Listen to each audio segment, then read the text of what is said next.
68 number question से शुरुआत करेंगे। हर एक सवाल को आप भी साथ साथ में जरूर ट्राई करते रहें।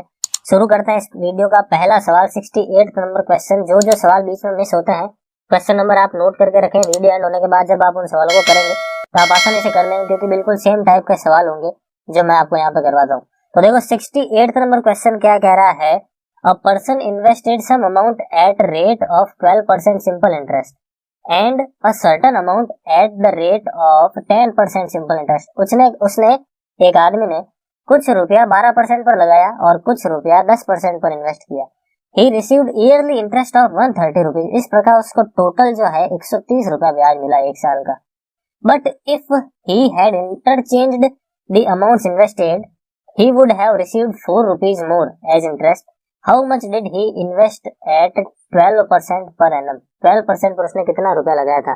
देखो क्या हो रहा है कि एक आदमी ने x रुपया 12% पर इन्वेस्ट किया और y रुपया 10% पर इन्वेस्ट किया, और एक साल बाद टोटल ब्याज जो है 130 रुपया मिला। टाइम तो 1 ही है तो 1 लिखने की जरूरत नहीं है, लेकिन अगर वो अमाउंट को इंटरचेंज कर देता है, इसका मतलब क्या है कि 12% पर जो राशि दे रहा है वो मान लो y है और 10% पर जो राशि दे रहा है वो मान ले x है, तो उसको 4 रुपए ज्यादा मिलते हैं, यानी 134 रुपए मिलते हैं। कितने मिलते हैं? 134 रुपए मिलते हैं। तो आपको फाइंड करना है कि 12% पर उसने कितना रुपया दिया था। 12% पर उसने कितना रुपया दिया था, मतलब आपको क्वेश्चन में x की वैल्यू पूछी है। आई बात समझ में? अब इन दोनों इक्वेशन को सॉल्व करना है और जो आंसर है वो अपन को टिक लगवाना है। ठीक है, तो 100 और 100 यहाँ से हटा लेते हैं और इस तरफ लिख देते हैं। 100 यहाँ से हटा लेते हैं और 100 इस तरफ लिख लेते हैं। यहाँ तक क्लियर है?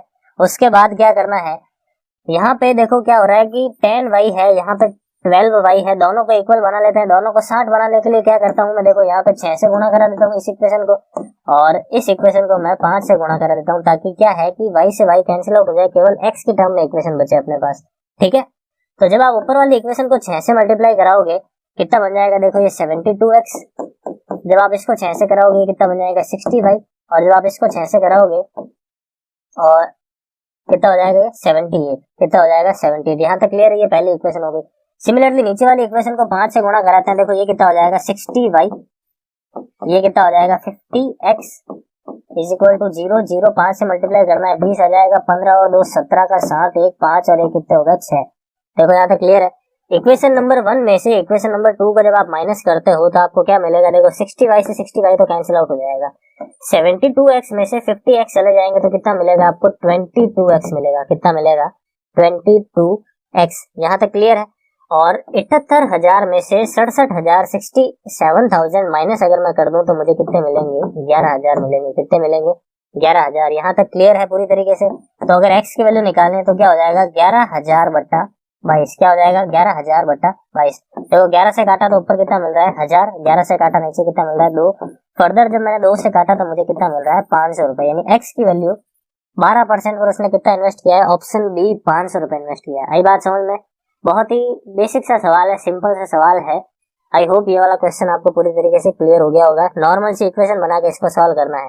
ठीक है, इसको विदाउट इक्वेशन से भी सॉल्व किया जा सकता है, लेकिन वो अपन तभी करेंगे जब अपन इसको बिल्कुल जीरो लेवल से टॉपिक को करेंगे शुरुआत।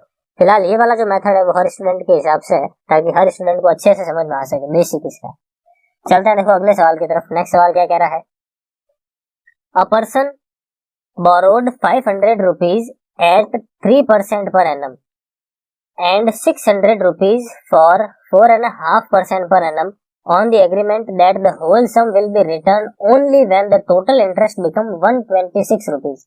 The number of years after which the borrowed sum is to be returned is.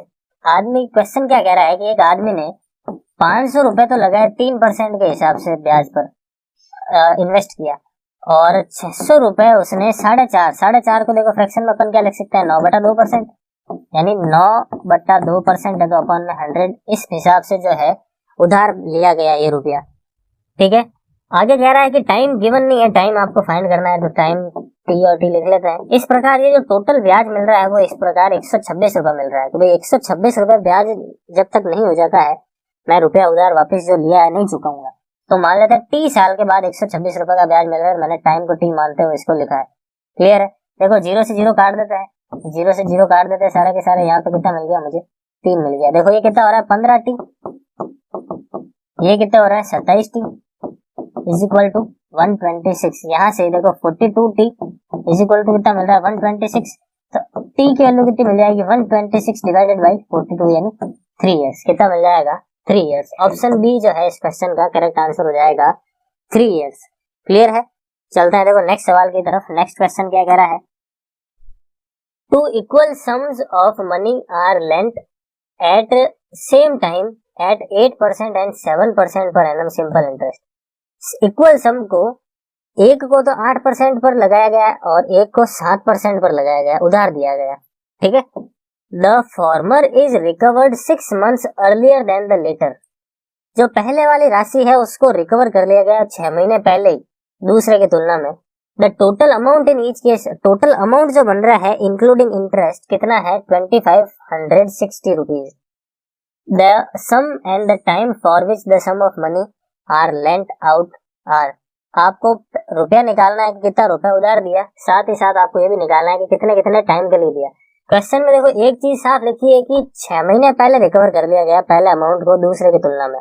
ठीक है। अगर 6 महीने पहले रिकवर कर लिया गया है इसका मतलब पहले वाले जो अमाउंट होगा उसका टाइम पीरियड थोड़ा कम होगा और दूसरे वाले का टाइम पीरियड ज्यादा होगा। अगर आप यहाँ पे देखते हो तो देखो गैप जो है 1.5 साल का आ रहा है, ये तो ऑप्शन हो ही नहीं सकता। ये वाला फिर भी हो सकता है इसमें सीक्वेंस इधर उधर हो, हालांकि अंतर जो है 1.5 साल का ही आ रहा है, हाफ ईयर का ही आ रहा है। यहाँ पे भी हाफ ईयर का आ रहा है, यहाँ पे भी हाफ ईयर का आ रहा है। ठीक है। अपन देखो सबसे पहले ऑप्शन ए से शुरुआत करते हैं कि भाई 2000 रुपए को उधार लगाया 8% पर और 2000 रुपए को ही लगाया 7% पर। ठीक है। अपॉन में 100 कर लेते हैं। पहले का जो टाइम है वो कितना है देखो 3.5 साल है। 3.5 साल को आप क्या लिख सकते हो 7/2, क्या लिख सकते हो 7/2। और अगला कौन सा है 4 साल के लिए, तो 4 साल। इन दोनों को सॉल्व करने पर आपको जो इंटरेस्ट मिलेगा वो अपन इसके अंदर ऐड करेंगे और चेक करेंगे कि क्या आपको ये 2560 रुपए का टोटल अमाउंट देता है। देखो 0000 एक बार मैं काट देता हूँ। यहाँ से मुझे कितना मिल रहा है 10 मिल रहा है। ठीक है। 8 और 7 कितना होगा 56। यहाँ से कितना मिल रहा है देखो 560 रुपए मिल रहा है। अगर आप 560 को 2000 में जोड़ तो अमाउंट कितना हो गया देखो 2560 हो गया।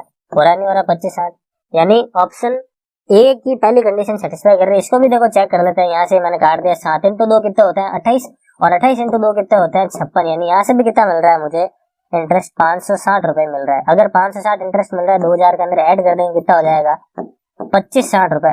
आई बात समझ में। तो क्वेश्चन ये कह रहा था कि अमाउंट 2560 होना चाहिए, तो बाकी के जो ऑप्शन है उसको भी चेक करने की जरूरत नहीं, डायरेक्टली ऑप्शन ए ही इसका अपन आंसर टिक लगा देंगे। आई बात समझ में। इस क्वेश्चन को इक्वेशन बनाकर भी सॉल्व किया जा सकता है, लेकिन हो सकता था वो थोड़ा कैलकुलेटिव और लेंथी पड़ जाता, इसलिए यहाँ पे ऑप्शन जो है थोड़े बड़े सिंपल से दिख रहे थे, इसलिए मैंने ऑप्शन वाली अप्रोच को ही फॉलो किया। ठीक है। चलते हैं देखो नेक्स्ट सवाल की तरफ। नेक्स्ट क्वेश्चन क्या कह रहा है।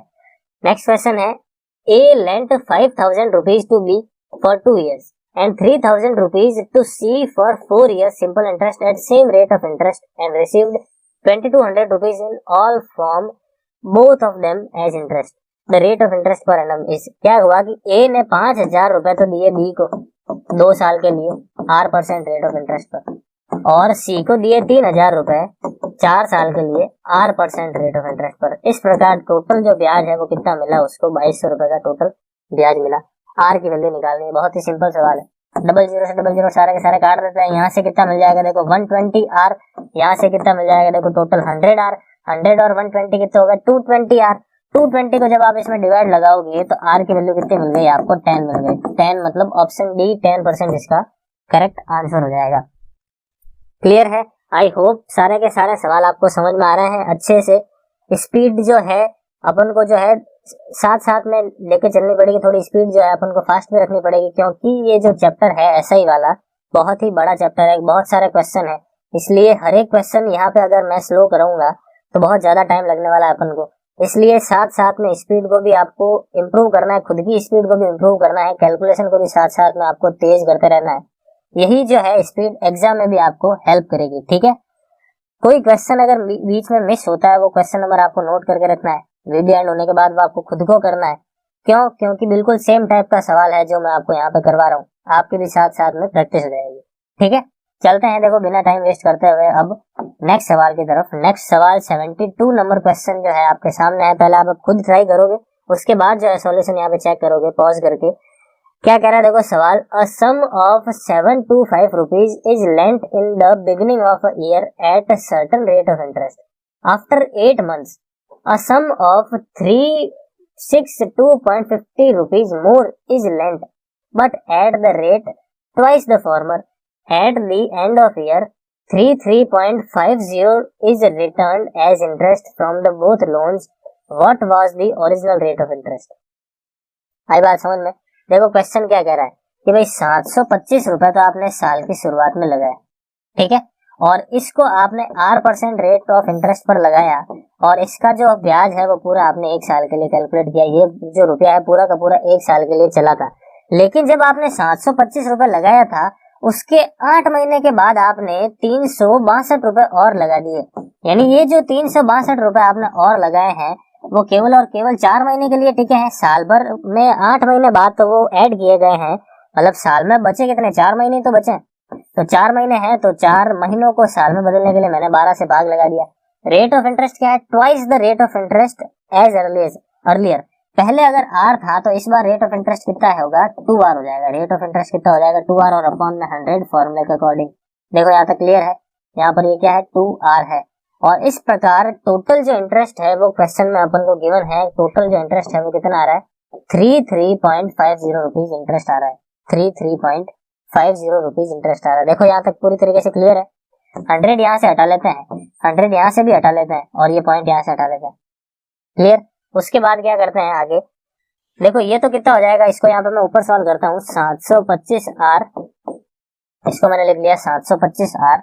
उसके बाद यहाँ से देखते हैं, ये इसको 3 बार में कट कर रहा है, 3 बार में काट रहा है, ठीक है। और 3 से जब मैं इसको काटता हूँ, देखो यहाँ पे मुझे कितना मिलेगा, 1 2, ठीक है, 1 2 और उसके बाद कितना मिल गया, 8 3 पॉइंट समथिंग। या फिर इसको काटने से पहले मैं क्या कर लेता हूँ, मल्टीप्लाई कर लेता हूँ ताकि कैलकुलेशन जो है आसान रहे, कैलकुलेशन जो है अपनी आसान रहे। किस तरीके से करते हैं, देखो 4 से मैंने इसको काटा था, ये तो 3 आ रहा है, इसको 3 ही रहने देते हैं। ऊपर क्या था, ऊपर था 362.50। इसको मैं क्या कर लेता हूँ, इससे मल्टीप्लाई करा लेता हूँ एक बार के लिए, ठीक है। तो मल्टीप्लाई करूंगा तो कितना हो जाएगा, 362 और 362 कितना होगा, 4 6 और 6 12 और यहाँ पे चला गया 7। टोटल कितना हो जाएंगे, 725 हो जाएंगे। 0.50 जो है ना वो एक्स्ट्रा भी है यहाँ पे, 0.50 एक्स्ट्रा है। टोटल कितना हो जाएंगे, 725 और 725 बटा कितना है, ये 3 है, 725 बटा 3। इसको देखो अगर अपन काटते हैं तो ये कैंसिल आउट होगा, नहीं पॉइंट में आएगा, तो इसको भी अपन नहीं रहने देते हैं।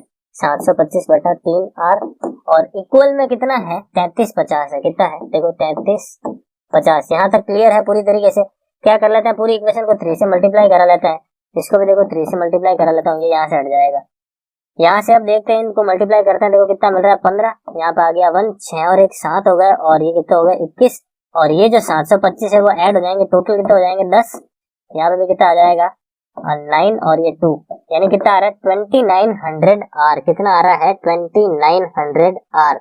यहाँ तक क्लियर है। तो R की वैल्यू कितनी आ रही है, 3350 इंटू 3 डिवाइडेड बाई 2900। देखो यहाँ तक पूरी तरीके से क्लियर है या नहीं है। अब इस चीज को सॉल्व करना है और अपन को जो आंसर है इसका टिक लगाना है। देखो 0 से 0 तो मैं कैंसिल आउट कर देता हूँ। उसके बाद 335 को जब मैं 3 से गुणा करा देता हूँ, मुझे कितना मिल जाएगा, 1005 मिल जाएगा। कितना मिल जाएगा, 1005 और अपॉन में कितना है, 290। 5 से मैं अगर काटता हूँ, यहाँ पे कितना मिल रहा है, 2015। 5 से जब मैं इसको काटता हूँ कितना मिल रहा है, 5 और फर्दर कितना मिल रहा है मुझे, 8।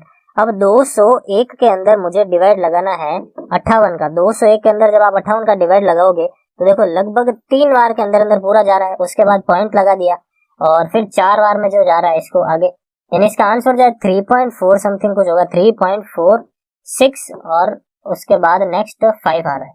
नेक्स्ट कितना आ रहा है, 5। 3.4 समथिंग इसका कुछ आंसर होगा। तो ऑप्शन के अंदर है नहीं, इसका जो आंसर है लगभग कितना है, 3.6 है।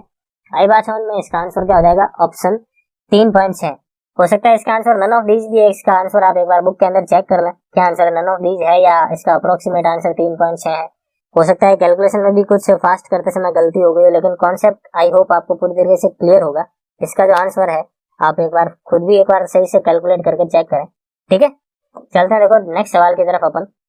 नेक्स्ट क्वेश्चन क्या कह रहा है, Peter invested an amount of 12,000 rupees at the rate of 10% simple interest and another amount at 20% simple interest. The total interest earned at the end of 1 year on the total amount invested become 14% per annum, find the total amount. Peter के पास दो amount थे, ठीक है। पहला amount तो था 12,000 रुपए का, उसने 10% पर इन्वेस्ट किया, और दूसरा अमाउंट अपन को फाइंड करना है, ठीक है। दूसरा अमाउंट तो अपन को फाइंड करना है, उसको उसने 20% पर इन्वेस्ट किया है। ऑल ओवर जो है उसको 14% पर इन्वेस्ट किया है। ऑल ओवर जो है इसका एवरेज वो कितना है, 14%। इस टाइप का सवाल एलिगेशन से अपन पहले भी कर चुके हैं। 20 में से 14 जाएगा कितना आएगा, 6। 14 में से 10 जाएगा कितना आएगा, 4। अनुपात कितना आएगा, देखो 3:2। अनुपात कितना आया, 3:2। ये जो 3 है वो 3 नहीं है, कितना है एक्चुअल में, ये 12,000 रुपए। एक्चुअल में कितना है, ये 12,000 रुपए। 4 से गुणा किया 4,000 से, इसको भी करने में कितना हो जाएगा, 8,000 रुपए। यानी सेकंड वाली जो अमाउंट है वो कितनी है, 8,000 रुपए है। क्वेश्चन अपन को पूछ रहा है टोटल अमाउंट कितनी है, तो 8,000 तो ये वाली 12,000, ये वाली टोटल अमाउंट कितनी हो जाएगी, 20,000। टोटल अमाउंट कितनी हो जाएगी, 20,000। ऑप्शन ए जो है इसका आंसर हो जाएगा। क्लियर है, चलते हैं देखो नेक्स्ट सवाल की तरफ। नेक्स्ट सवाल क्या कह रहा है, a man invested 5,000 at some rate of interest and 4,000 at 1% higher rate of interest. If the interest in both cases after 4 years is same, then the rate of interest in the former case is. आदमी ने क्या किया कि भाई 5,000 रुपए तो उसने 8% rate पर इन्वेस्ट किया, ठीक है, 4 साल के लिए किया। यहाँ तक क्लियर है। लेकिन उसने 4,000 रुपए और इन्वेस्ट किया, उसको उसने पहले जो रेट ऑफ इंटरेस्ट थी उससे 1 ज्यादा पर इन्वेस्ट किया, और इसको भी 4 साल के लिए किया। इस प्रकार टोटल जो इंटरेस्ट आ रहा है ना वो इक्वल है। क्वेश्चन यही कह रहा है कि total interest earn in both cases are equal, ठीक है। तो इस चीज को सॉल्व करना है अपन को, आर की वैल्यू निकालनी है। सिंपल सा क्वेश्चन है, 1000 से 1000 काट देते हैं, देखो 0 से 0 सारे के सारे कट गए। उसके बाद देखो 4 से ये वाला 4 भी कट गया। यहाँ पे कितना मिल रहा है, 4r प्लस 4, और यहाँ से कितना मिल रहा है, 5r। यहाँ से देखोगे r की वैल्यू आपको कितनी मिल रही है, 4 मिल रही है। r की वैल्यू कितनी मिल रही है, 4। ऑप्शन ए 4% पर एनम जो है इस क्वेश्चन का करेक्ट आंसर हो जाएगा।